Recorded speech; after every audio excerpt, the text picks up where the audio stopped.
Hello friends, welcome back to my channel the learning point and I am Pooja. So दोस्तों, आज का हमारा topic रहा है हिस्ट्री ऑफ इंग्लिश लैंग्वेज के ऊपर। इंग्लिश लैंग्वेज की प्रोग्रेस कैसे हुई और अब जबकि इंग्लिश लैंग्वेज इतनी ज़्यादा फेमस है, मतलब वो अब इंटरनेशनल लैंग्वेज बन चुकी है, तो वो इस मुकाम तक कैसे आप पहुँची, आज हम सब कुछ इस वीडियो पर कवर करेंगे। सो इसको हम शुरू से शुरुआत देखेंगे। तो चलिए स्टार्ट करते हैं वीडियो को। दोस्तों, आज से 1,500 साल पहले जहाँ से इंग्लिश लैंग्वेज की शुरुआत हुई थी, ये एज था ओल्ड इंग्लिश लिटरेचर का। लगभग 23 सेंचुरी का ये एज है और उस वक्त वेस्ट जर्मनी की लैंग्वेज वहाँ पर ज़्यादा से ज़्यादा बोली जाती थी। बाद में फिर वहाँ पर एंग्लो सैक्सन लोग आए जो कि नॉर्थ से नीदरलैंड और जर्मनी में रहने वाले थे, और ये लोग दो भाषा जानते थे। जो पहली भाषा थी उनकी वो थी एंग्लो। अब जबकि मैंने आपको पहले ही बताया था कि ये फ्रीसन लोग थे, उसी वजह से इसे कहा जाता था एंग्लो फ्रीसन लैंग्वेज, क्योंकि फ्रीसन लोग उसे बोलते थे और उस लैंग्वेज का नाम था फ्रीसियन। जबकि ये भाषा ये लोग बोलने लगे थे तो उसके बाद इंग्लो का ग्रुप था, उन्हें एंग्लो सैक्सन एक कल्चर ग्रुप में माना गया जो कि इंग्लैंड में रहते थे। और इसी तरह से नॉर्थ सी नीदरलैंड या फिर जर्मनी से ये लैंग्वेज आ गई कहाँ, लंदन पर। ये लोग ज़्यादा से ज़्यादा सफ़र करते थे आइसलैंड और यूरोप की तरफ, और इसी वजह से ये भाषा वहाँ तक भी पहुँच गई। फ्रेंड्स, ओल्ड एज में सबसे पहली पोएम माने जाते हैं वी वुल्फ नाम की। ये एक एपिक पोएम है जो 3182 लाइन में लिखी गई है, और ये एक एपिक है यानी कि महाकाव्य, और ये एक हीरोइक टाइप की पोएम है। हीरोइक टाइप यानी कि हम कह सकते हैं वीरता प्रदर्शन करने वाली पोएम। ये अब जबकि ये एक वर्क था जो कि उन्हें मिला था एक कॉटन के कपड़े में उन्हें मिला था, और उसी वजह से ये बहुत ज़्यादा इम्पॉर्टेंट है क्योंकि ये सबसे पहली पोएम मानी जाती है इंग्लिश लैंग्वेज की। अब देखिए, हमने देखा था कि लैंग्वेज लंदन तक आ चुकी थी यानी कि ब्रिटेन में। अब मिडिल एज में यानी कि 13वीं सेंचुरी में क्या हुआ, इस ब्रिटेन ने बहुत से राज्य को यानी कि पृथ्वी में जितने भी शासन थे इस सब को हड़प लिया था। फिर वहाँ पर उन्होंने राज्य किया था। उस वजह से क्या हुआ, ये जहाँ भी चले गए उन्होंने अपने साथ इस लैंग्वेज को भी ले गए।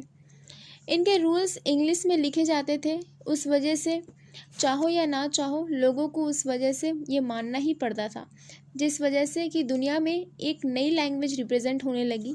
आगे चलकर 16वीं सेंचुरी में और 18वीं सेंचुरी के पहले ब्रिटिश साम्राज्य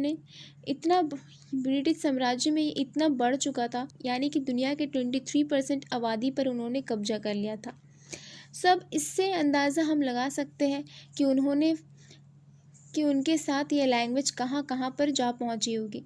उस वजह से लोगों ने उसे एब्जॉर्व किया और उस वजह से लोगों ने उसे सीखने की कोशिश की, जो कि हमारे इंडिया में राजा राम मोहन रॉय, उन्होंने भी ये सबसे पहला लैंग्वेज सीखी थी।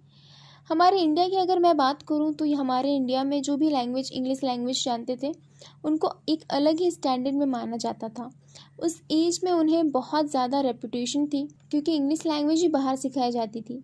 इंडिया में इतने सोर्सेस नहीं थी, इंडिया में इंग्लिश लैंग्वेज की इतनी ज़्यादा प्रोग्रेस भी नहीं थी इंग्लिश लैंग्वेज की कि इंडिया में सिखाया जाए।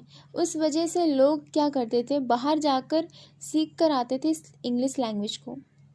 उससे क्या हुआ, लोगों के मन में एक अलग सी ही अट्रैक्शन पैदा होने लगी, जिस वजह से कि सभी को इंग्लिश लैंग्वेज पसंद आने लगी और सभी को ये लैंग्वेज सीखना था।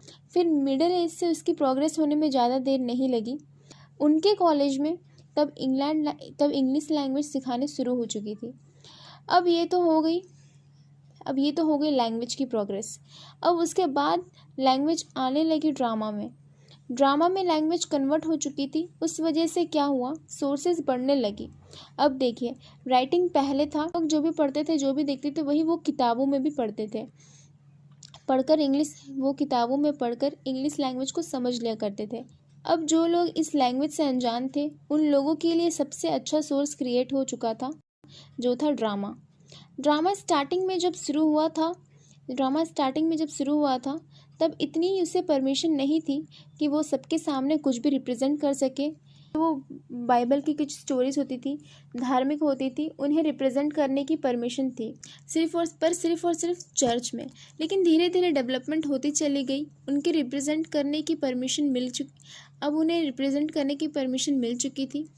उस वजह से क्या हुआ, लव स्टोरीज भी रिप्रेजेंट होने लगी, जिस वजह से लोग इंग्लिश लैंग्वेज से अनजान थे, उन्हें भी इंग्लिश लैंग्वेज के बारे में पता चल चुका था। इनफैक्ट लोगों को इतना तो पता चल जाता था कि ये वर्क उन्होंने किसी किताब से लिया है या फिर किसी राइटर ने इसे लिखा है, और उस वजह से फिर उस लैंग्वेज की प्रोग्रेस होने लगी। अब आगे चलकर 19वीं सदी में वॉल्टर स्कॉट नाम के एक नॉवेलिस्ट ने एक रोमांटिसिज्म नाम की सिद्धांत दुनिया के सामने रखा, जिस वजह से इंग्लिश लैंग्वेज और आगे बढ़ने लगा। और फिर इसी 19वीं सदी में इंग्लैंड ने अपनी महत्वपूर्ण साहित्यकारों के निर्माण करना भी शुरू कर दिया। उन्होंने इंग्लिश लैंग्वेज को अपना कल्चर बना लिया। और अगर यहाँ मैं इंग्लिश लैंग्वेज की अगर मैं फिर से बात करूँ तो हम सबको पता है सबसे ज़्यादा इम्पॉर्टेंट अगर किसी को दिया गया है तो वो है इंग्लिश लैंग्वेज, ठीक है।